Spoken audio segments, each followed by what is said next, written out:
झोंके हमरी डगरिया रोके।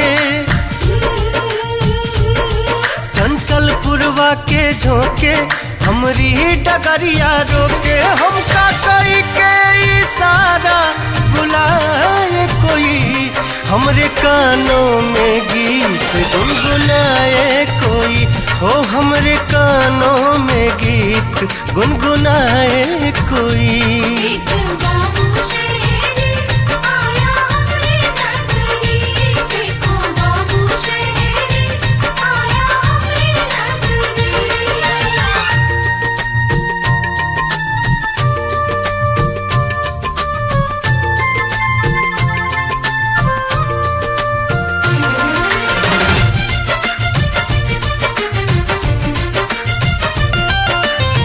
झिलमिल डगरिया के ओस झिलमिलाए, खेतवा के आरी आरी आरी आरी हो।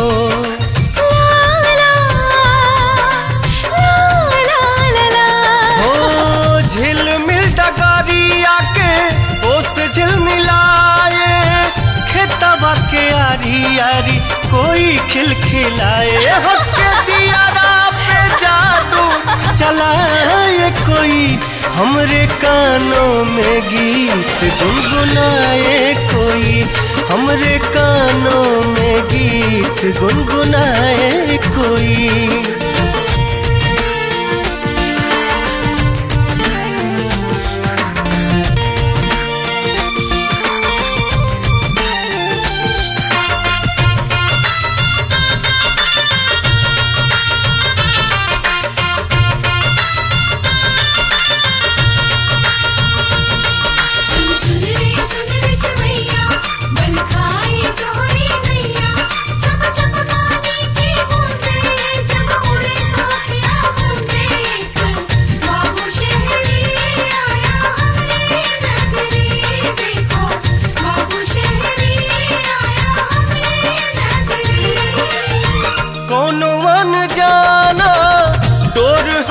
खींचे कबो चली आगे तो कबो चली पीछे।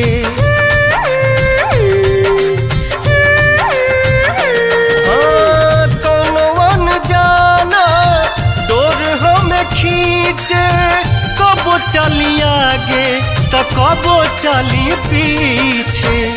राह में कलियां बिछाए कोई, हमरे कानों में गीत गुनगुनाए कोई।